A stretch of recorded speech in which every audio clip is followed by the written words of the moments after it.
Hey, I'm Nancy Cavey, National ERISA and Individual Disability Attorney. Welcome to Winning Isn't Easy. Before we get started, the Florida Bar has said that I have to give you a legal disclaimer. So here it goes.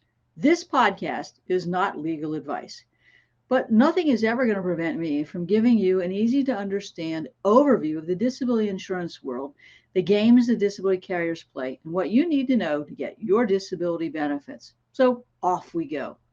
Today, I'm going to talk about the full and fair review requirement and how courts interpret the carrier's statutory obligation to you.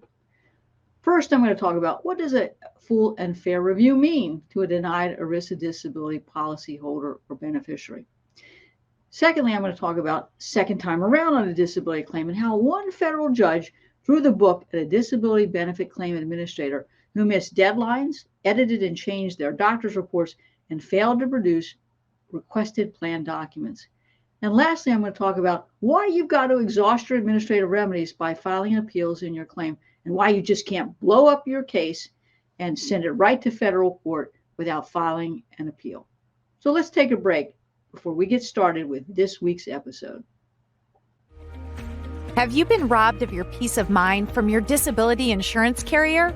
You owe it to yourself to get a copy of Robbed of Your Peace of Mind, which provides you with everything you need to know about the long-term disability claim process. Request your free copy of the book at caveylaw.com today. Welcome back to Winning Isn't Easy. Ready to get started? I am. What does full and fair review mean to a denied ERISA disability policyholder or beneficiary? Let's go back to basics. The Employer Retirement Income Security Act, which governs employer-sponsored benefits like disability insurance, is not friendly to the very people it was designed to benefit. However, one of the saving graces in ERISA are the ERISA claim regulations, which require that a denied policyholder or plan beneficiary be given a full and fair review during the claims review process.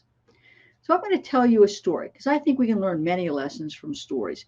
And this is the typical story of a claim denial. And I want you to understand the games that disability plans or carriers play. So Ms. Jett was a legal assistant who had back problems for which she underwent back surgery. She was paid short and long-term disability benefits, and she even applied for and was granted Social Security disability benefits.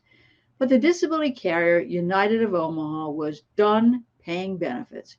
As is customary, United of Omaha had Jett's claim reviewed by two liar-for-hire medical reviewers who never examined her and, as expected, opined that she could do her sedentary job as a legal assistant.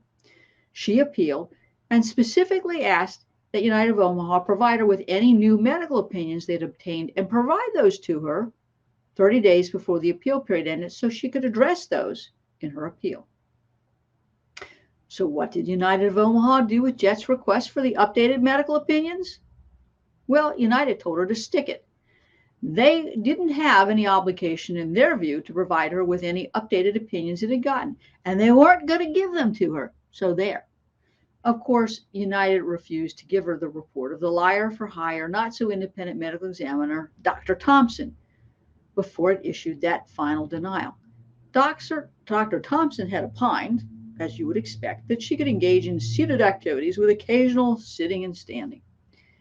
Ultimately, Jett files a lawsuit in federal court, and she says, look, Judge, the failure to provide me with this report and an opportunity to respond deprived me of a full and fair review of my claim.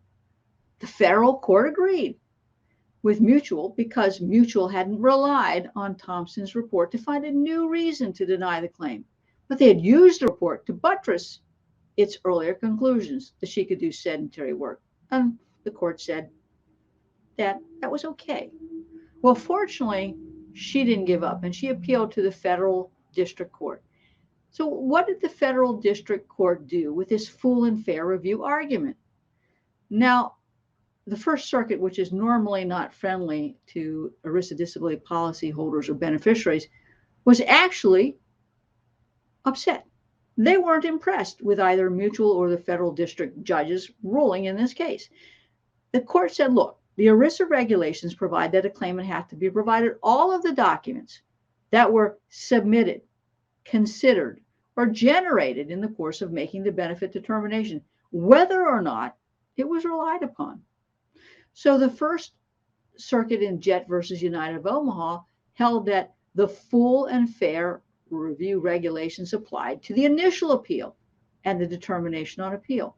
That Mutual's refusal to provide the report of Dr. Thompson violated that regulation and it deprived her of the opportunity to respond. That Mutual of Omaha had to provide her with a copy of the report, even if the report didn't provide a new reason for the claim's denial. The court found that she was prejudiced by Mutuals of Omaha's failure to provide the report and directed Mutual of Omaha to provide her with the report and give her an opportunity to respond to the report, and told Mutual of Omaha, you need to make a new decision. Now, I think that was a great decision for Ms. Jett. And for those people who live in the First Circuit, in my view, a phenomenal and unexpected decision from a court that is not friendly to disabled policyholders or plan beneficiaries. But for all of us who are outside of the First Circuit, I think it's still a good decision that reminds disability carriers that full and fair review means just that they have to produce information that they obtain, that they rely on.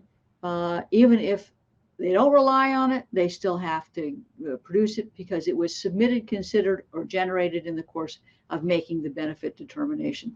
So great win.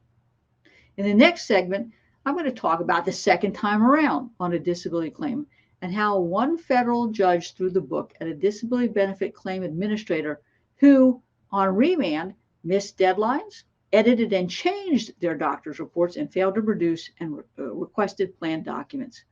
Let's take a quick break before we learn how one disability carrier got their head handed to them.